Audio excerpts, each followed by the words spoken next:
Today, I've got the 100mph Traxxas Slash Project out with me, and we're gonna go out and make a top speed attempt. Now, I made a couple changes in the previous video. Most notably, I limited the rear shock travel. I actually used fuel line tubing, which limited the travel to only about, I'd say, a 1/4 inch. Because the big issue we had last run was the rear squats down under power, which unfortunately lifts up on the front, and air gets under the splitter and it made the thing go airborne. The other issue I had to address in the last video was I broke the center diff in the last running video, so I installed a slipper clutch, which is the same gearing. So I'm still running 34 tooth pinion with a 54 tooth spur gear. If you're not familiar with the system, this is a Spectrum Firma 150 amp ESC combined with a 2200 kV axial Yeti XL motor. Wheels and tires, I am running these GT8 contact foams mounted up on Schumacher Revlite wheels. I do have that slipper clutch tightened down most of the way, but I'm still worried under 6S power it still might slip. Probably gonna do a couple shakedown runs before I throw the body on. Now when I do go for a full speed pass, I'm gonna have to tape the sides. Tape the sides and tape the front of the body to the splitter. Because last video I made the fatal mistake of not taping along the sides, and air got in here and basically caught the side of the body, and that was part of the reason I crashed last video. The aero kit this thing has is in terrible shape. I crashed the front before, broke the splitter. It's just cheap 3D printed plastic. Had to Gorilla Glue the front. Lost a bunch of the pieces of the back diffuser in the ditch just down there. Never was able to find it. So this aero kit's seen better days. I do have to be slightly careful because I'm running plastic drive shafts in the rear. I am running a GNSS speed meter. This is a very accurate GPS. So I'm gonna get this zeroed out and probably taped onto the back, maybe onto the front. I'll find somewhere to tape it. We do have a pretty stout crosswind. I can't do much about it. This is about the best day we're gonna get. It's almost 50 degrees and it's December, so beggars can't be choosers. We are going to be running 2 of these 5200 milliamp EDC discharge rate 3-cell RC Hacker packs. Let me get these packs hooked up and we'll hop out on the road. Alrighty guys, I've got the 2 3-cells hooked up and I've got the GPS on. So once the road's clear, we're gonna hop on the road and do a couple shakedown passes. Road is clear.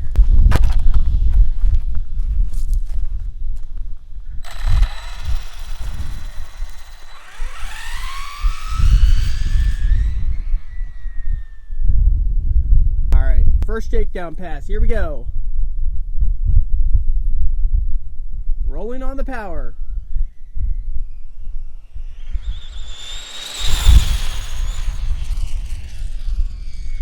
Sounds like that splitter is hitting the ground a little bit, but overall, that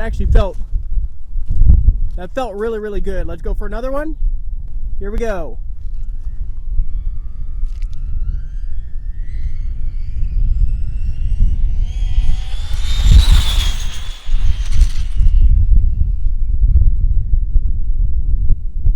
Do one more shakedown pass while the road is still clear.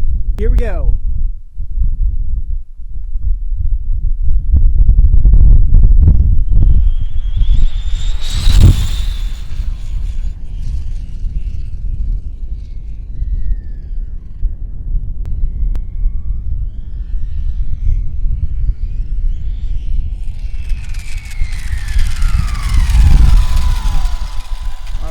Outside of the splitter hitting the ground felt really good, so let me get the body taped on and we'll go for some actual full speed passes. You know what, just for fun, I want to see what top speed we got on that speed pass.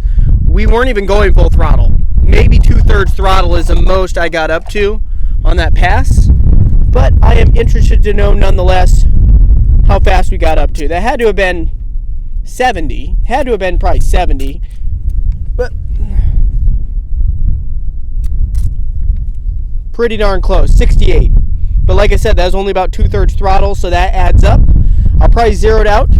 Actually, I don't even need to zero it out. I'll keep it at 68, get it mounted back up, tape the body on, and we'll go out for a pass. The body is all taped up along the sides, and I taped the front up as well, so hopefully no air gets in. I'm nervous, guys. I'd be lying if I said I wasn't. It's a little bit nerve-wracking because I've crashed this thing multiple times in that ditch over there, so hopefully that doesn't happen. So let's get her onto the road. Road is looking clear.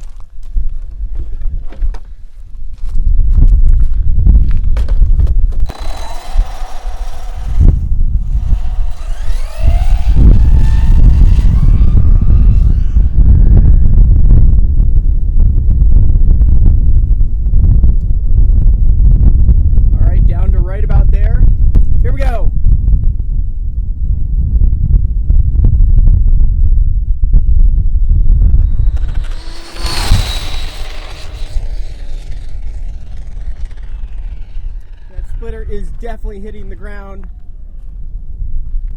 And another pass in this direction. Here we go, on the throttle.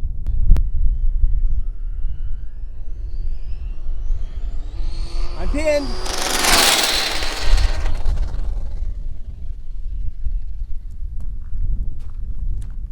All right, we definitely got up to pin there. Let's do one more while it's still clear. Here we go.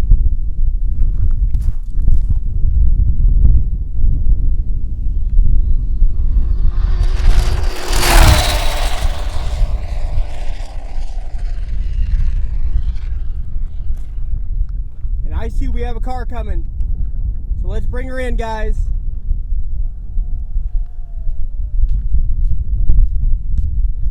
Ooh, something might have broken. I got her off to the side of the road, but something might have given.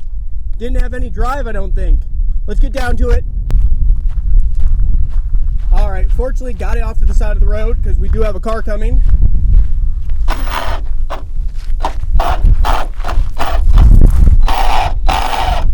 Either we stripped a gear or maybe the slipper's just slipping that bad. Let me get back over to the Jeep and we'll take a look at it. So I got it back over to the side.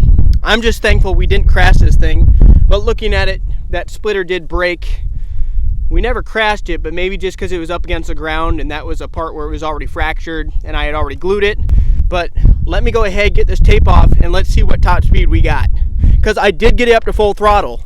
On two of those passes I was up to full throttle, so it was pinned and the rear didn't seem to squat at all. It actually felt pretty darn planted on those passes, but it didn't look super fast, so I don't know if we reached 100. I don't even know if that was a personal best. Let me get the body off and let's see what top speed we picked up.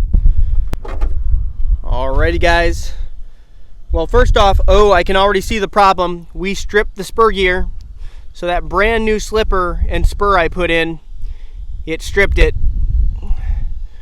Did it do damage to the pinion? Looks okay. Spur gear is done.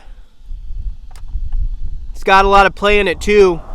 I wonder if that bearing might have fallen apart. There's a bearing that slides into the housing right here, into, I guess that would be like the motor mount. And I wonder if that bearing up there actually fell apart, because we have got an unusual amount of wobble. I mean, that makes sense under that kind of speed though. Yep, that's why we have no drive. Let me get her turned off. And this is the moment of truth. What do you guys think we picked up? I don't know. It didn't look super fast, so I don't really know what we would have gotten. I hope it was 100. I hope it's at least a personal best, which, by the way, the personal best so far is 87. Hopefully it picks something up. And 82 miles per hour is all we picked up. That is a bummer. I was really hoping for faster than that. I was pinned, and we only got up to 82. So I'm wondering if that means we might need more gearing. We might need to gear this thing higher. We might need a bigger pinion. But on the plus side, even though we did not get a top speed record, that probably actually ties the top speed record with this body, because the previous top speed record of 87 was actually with a stock Slash body, and I was not running this aero kit. I was running like an XO1 splitter. It was kind of a janky setup. The highest I think we got with this one is either 82 miles per hour or 84 with this Proline supersonic body, so we might have tied that or gotten pretty close to it, but I'm confident I was pinned. And granted, it could have picked up a few more mile an hour, but we need to pick up that mile per hour faster, so I think we probably need to gear this thing higher. On the plus side, the thing felt very, very stable. We didn't break any drive shafts. I'm going to have to get a new spur gear and probably a new bearing in there.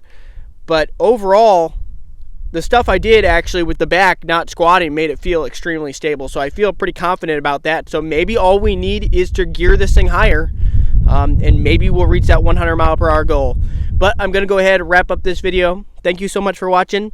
Hit that like button if you enjoyed it. Make sure to subscribe, hit that notification bell, and stay tuned for the next video. Later.